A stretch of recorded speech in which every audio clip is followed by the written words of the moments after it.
Hello বন্ধুরা, সবাই কেমন আছেন? কল্পনা করুন একটি দেশ যেখানে লাখ লাখ তরুণ রাস্তায় নেমে কয়েকদিনের মধ্যে একটি শক্তিশালী সরকারকে উল্টে দিল।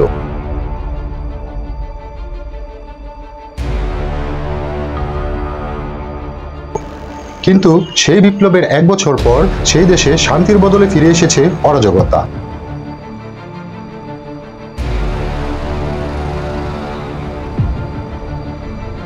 এবং অর্থনৈতিক সংকটের পাশাপাশি ধর্মীয় উগ্রতার ছায়া। এটা কোনো কাল্পনিক বা সায়েন্স ফিকশন গল্প নয়, এটা আমাদের বাংলাদেশের বাস্তবতা।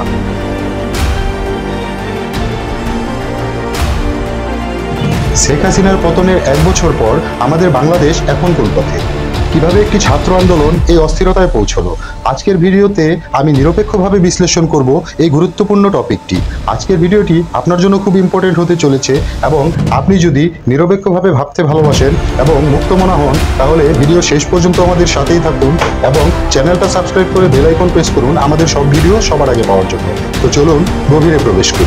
প্রথমেই বুঝে নেওয়া যাক এই আন্দোলন ঠিক কী কারণে শুরু হয়েছিল। 2024 সালে জুলাই মাসে বাংলাদেশের ছাত্রছাত্রীরা সরকারি চাকরিতে কোটা সংস্কারের দাবিতে এক আন্দোলন শুরু করে। কারণ এই কোটা পদ্ধতিকে অনেকেই বৈষম্যমূলক মনে করত, কিন্তু খুব দ্রুতই এই আন্দোলন বিশাল আকার ধারণ করে এবং শেখ হাসিনা সরকারের বিরুদ্ধে গণ অভ্যুত্থানে পরিণত হয়।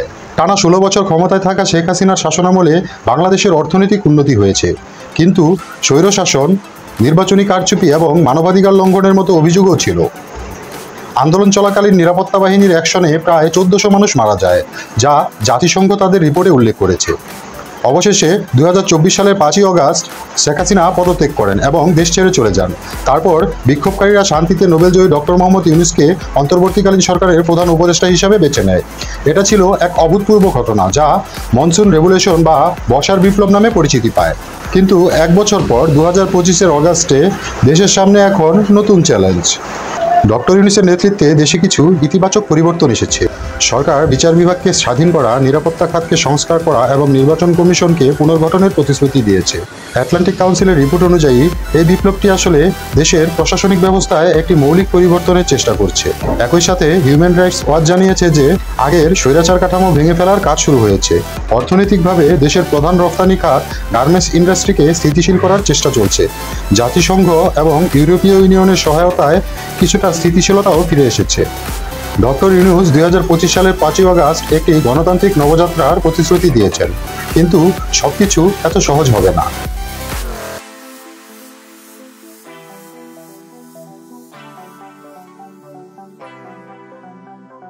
এখন আসা যাক সবচেয়ে বড় চ্যালেঞ্জগুলোতে। এক বছর পর দেশের রাজনৈতিক মেরুকরণ আরও বেড়েছে। আল জাজিরার একটি রিপোর্ট বলছে দেশটি এখন আশা এবং স্থবিরতার মাঝামাঝি দাঁড়িয়ে আছে। সবচেয়ে উদ্বেগজনক বিষয় হলো 71-এর গণহত্যার সঙ্গে জড়িত জামায়াতে ইসলামের মতো দলগুলো এখন প্রকাশ্যে আসতে শুরু করেছে। ফরাসি পত্রিকা লা মন্ডে জানিয়েছে বিপ্লবের পর এই ইসলামিক দলগুলো আবার মাথাচাড়া দিয়ে উঠেছে। অনেকে দাবি করছেন সংখ্যালঘু সম্প্রদায়, বিশেষ করে হিন্দু ও খ্রিস্টানদের উপরও হামলা বেড়েছে। বাংলাদেশ হিন্দু বৌদ্ধ খ্রিস্টান ঐক্য পরিষদের তথ্য অনুযায়ী অগাস্ট 2024 থেকে জুন 2025 পর্যন্ত প্রায় 2442টি হামলার ঘটনা ঘটেছে। বিখ্যাত স্ট্র্যাটেজিক অ্যানালিস্ট ব্রখ্যাচেল্লিও তার এক্স পোস্টে বলেছেন বাংলাদেশের সংখ্যালঘুরা আতঙ্কে রয়েছে। এর সঙ্গে যোগ হয়েছে অর্থনৈতিক সংকট, মুদ্রাস্ফীতি বেড়েছে, মানুষ চাকরি হারিয়েছে এবং দেশে আইন শৃঙ্খলার অবনতি হয়েছে। অ্যামিমেকের মতো কিছু এক্স ব্যবহারকারীরা ইসলামিক শাসন আসার অভিযোগ করলেও নিরপেক্ষ সূত্রগুলো বলছে যে সহিংসতা উভয় পক্ষ থেকেই আসছে। দর্শনশাস্ত্রের দৃষ্টিকোণ থেকে দেখলে এটি অ্যারিস্টটলের পলিটিক্সের মতো। যদি ক্ষমতায় শূন্যতা তৈরি হয়, তবে উগ্রবাদীরা উঠে আসার সুযোগ পায়। আর অন্যদিকে সবচেয়ে বড় উদ্বেগ হলো প্রতিশ্রুতি দেওয়া নির্বাচন 2025 সালের ডিসেম্বর থেকে 2026 সালের জুন পর্যন্ত বিলম্বিত হয়েছে। নিরপেক্ষভাবে বললে ইউনূস সরকার কিছু ভালো সংস্কার করেছে, কিন্তু একই সাথে দেশে অস্থিরতাও বেড়েছে। দ্য ডিপ্লোমেট ম্যাগাজিন লিখেছে হাসিনার পতনের এক বছর পর দেশে মুক্তভাবে কথা বলার সুযোগ বেড়েছে। তবে জার্মানির সংবাদ মাধ্যম ডেড ব্লিউ বলছে দেশটি এখনও গভীরভাবে মেরুকৃত। সামনের দিনগুলোতে একটি অবাধ ও নিরপেক্ষ নির্বাচনই এই অস্থিরতা কাটিয়ে ওঠার একমাত্র পথ। আটলান্টিক কাউন্সিলও একই পরামর্শ দিয়েছে। জন স্টুয়ার্ট মিলের দর্শনের মতো গণতন্ত্র একটি প্রক্রিয়া। বাংলাদেশের এই ক্রস রোডে এসে মুক্ত চিন্তার মাধ্যমে এই চ্যালেঞ্জ মোকাবেলা করতে হবে। আপনার কি মনে হয় বাংলাদেশের ভবিষ্যৎ কোন দিকে যাচ্ছে? কমেন্টে বলুন। ভিডিওটা ভালো লাগলে লাইক দিন, শেয়ার করুন এবং চ্যানেলটা সাবস্ক্রাইব করে বেল আইকন প্রেস করুন আমাদের সব ভিডিও সবার আগে পাওয়ার জন্য। সবাই ভালো থাকবেন, আবার দেখা হবে।